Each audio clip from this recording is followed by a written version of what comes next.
What is going on, beautiful people? Welcome to another episode of the Narcissist Code. I'm your favorite self-aware narcissist, Mr. Lee Hammock, better known as Mental Healness across all social media platforms. If this is your first time seeing my face or hearing my voice, I'm a diagnosed narcissist, and I use my platform on social media to raise awareness for NPD, get more people into therapy, and also validate the victims and survivors of said disorder.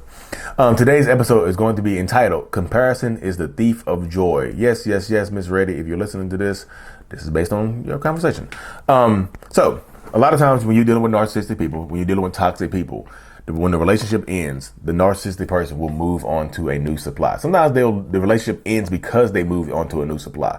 You know, sometimes they move on to somebody that they were cheating on you with, whatever. But sometimes y'all, the new supply absolutely does not know you exist. I'll say that. I talked to a person who was the new supply. I talk to people who are the new supply all the time. And sometimes they don't know that the other person exists.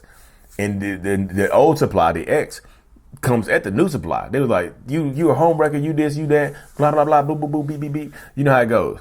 But the new supply genuinely didn't know, because the narcissistic people are good at lying, y'all. They're good at compartmentalization. They will put in the separate blocks, this in separate boxes. Their marriage, family life is in one box. This whole affair is in another box. And those two boxes are separate, but you can love them equally somehow. But yeah, sometimes the new supply doesn't know you exist, right? So, but when you are watching, and that's why I say block social media after your breakup with a narcissist. After the relationship ends with a narcissist, block them on social media. You absolutely have to, because if you don't, and they start posting pictures or videos of the new supply, it's going to get to you, y'all. It just absolutely is going to get to you. It's going to mess with your head. It just is. You know why? Because you're going to start comparing yourself to the new supply. What did this person have that I don't have? Especially if the situation arises, if they left you for them, you're going to start comparing yourself. And I tell people like this I say this all the time. Y'all, comparison is the thief of joy. You know, it absolutely is. Comparison is absolutely the thief of joy, because you can be better than a new supply in so many different ways. But you'll start looking at a new supply and finding ways that they might be better than you, and start putting yourself down. Like literally, you start to beat yourself up because the narcissistic person moved on to this person. So you start beating yourself up on the things that you view as flaws, the things that you view as you are less than with this new person. That person might be in better shape than you. You might not even be in bad shape, but you're using the word fat to describe yourself. Like, they're fit and I'm fat. You start to devalue yourself. And that's the narcissist's job. You don't need to devalue yourself. The narcissist does that. They do enough of that while you're in a relationship with them. They devalue you. So if they get out of a relationship with you, you start comparing yourself to the new supply, job, looks, money, age, whatever, lifestyle, whatever. You're going to start pointing out things in your life that you lack. Some things that you might not even want to do, or want to do anyway, but you'll start to compare yourself to that person. And comparison is the thief of joy. You'll start to devalue yourself and wonder why you're not enough. You'll find things about yourself that you'll start pointing out your own flaws, or things that you view as flaws now that you didn't before. Oh, they gotta have this over me. Oh, he taller than me. Oh, my head, I got a bald ass head. Oh, you know what I mean? My feet little, my feet stink. Something like that. You know what I mean? You'll start comparing yourself to that person. And you'll start to beat yourself up. You'll give yourself an emotional black eye after the relationship with the narcissist ends. Stop doing that, y'all. Stop comparing yourself to somebody that sometimes doesn't know you exist. Sometimes they do know you exist. And sometimes they know you exist, and they're trying to beat you out for this person anyway. They're trying to compete for this person. And sometimes they want to win. You know what I mean? So I tell people all the time, like, don't view the other person's social media. When y'all break up for good. Don't do that. Because you're going to view it and you're going to hurt your own feelings. You are, like I said, but sometimes the narcissists, they lie, y'all. And I know you think the narcissistic person might move on to the new person just based on these flaws that you have found in yourself now. Oh, they're better than me in this and this and this, and that's why they went with them. No, y'all. Sometimes the narcissist doesn't need a reason to move on. Sometimes they're just bored, honestly.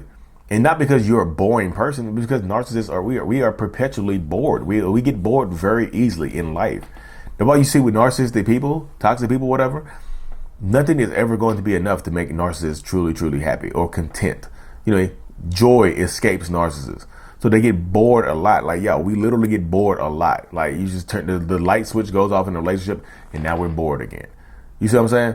So if you're dealing with this type of situation, you're dealing with a narcissist in this mindset, in this type of situation, yeah, they're going to be bored. And sometimes not because you're a boring person, they just get bored and want to move on.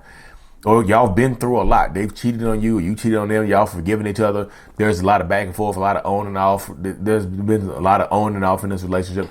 There's so much going on in this dynamic. You know what I mean? So in order to get past that point right there, I just say, don't watch the social media. Don't do that. Block them. Cut them off. I know it's easier said than done, but you want to get to that point where you can actually do that. You know what I mean? You absolutely do. You want to get to the point where you feel like you can go and cut that person off because that helps you heal. You see what I'm saying? But like, again, like, comparison is always going to be the thief of joy. You're going to take away your joy in your life by comparing yourself to someone else, because the narcissist, like I said, they might move on because it's a clean slate. They might be bored. It might be a clean slate. They just move on because this new person doesn't know anything about them. The new person doesn't know anything about them, has nothing, like, doesn't know that they lie, doesn't have a history of this person. The only thing they know about this person is the love bombing phase, because they might be currently in the love bombing phase with this person right now. So there's a lot of lying, a lot of manipulation and things going on like that. You know what I mean?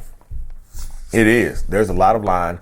There's a lot of manipulation. There's a lot of stuff that goes into these relationship dynamics. They get a lot of people cut, like, you know, so they want a clean slate. This new person who might be younger, you know what I mean, it provides this clean slate. They don't know this person. They don't know me. I'm a narcissist. They don't know me. They have no idea what they're in for. You do. So you might even reach out to them. So it's in order to stop you from reaching out to them, I might bring you up. I might just say, hey, look, my ex is out of her damn mind. She stalks me. She follows me. She stalks me on social media. She created fake profiles. So it wouldn't be surprised. So she's probably watching me now. So it wouldn't be surprised to me if she reached out to you. You know what I mean? If she reached out to you, try to say bad things about me, to try to get us to break up because she wants me back. And then guess what happens? You reach out to them. I've already set them up to think that you're a lying crazy ass. So you lose. You know what I mean? I'm just telling you, narcissist. I'm very preemptive. I'm very, I try to get ahead of things and stuff like that. But a lot of narcissists and toxic people, they do that, y'all. This is the mindset. This is literally the mindset of it all. So I tell people, like, if relationship ends, yeah, it's going to be tough. It's never easy when a relationship ends, y'all. It just, it never is.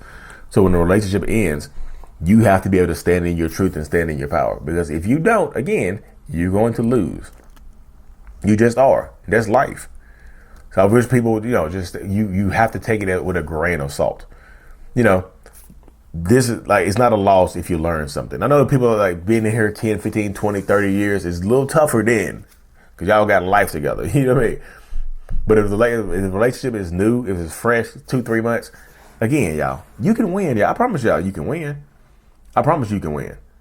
You can win, y'all. It's just like, I don't know. This new supply thing, the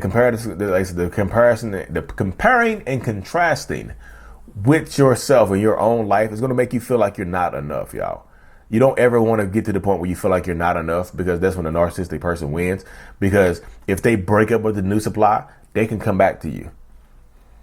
They can catch you in this moment of vulnerability where you're comparing and contrasting yourself to this new person that they're with, and they can come back into your life, swoop back in, maybe clap your cheeks, get the cheeks clap your cheeks, or put the cheeks on you, whatever, and then swoop back out just to reconnect with you, just to mess with your head a little bit more.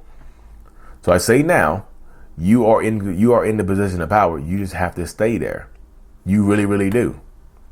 So I tell people right now, in this day and age, like, you are stronger than what you think you are. You really, really are. But I can't believe. But if somebody else, like, when you get out of these relationships, I know it helps to have a support system. But if these other people are believing in you more than you believe in yourself, it doesn't bode well, because you have to get to that point where you believe in yourself.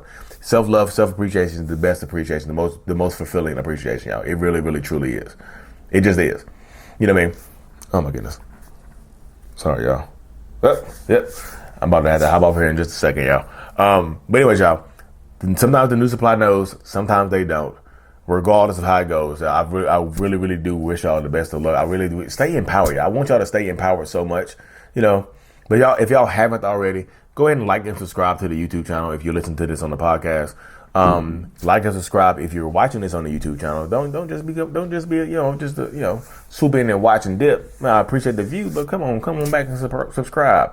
We're safe here. Anyway, y'all, thank y'all for tuning in. Like and subscribe for more. And as always, mental illness is out. Peace.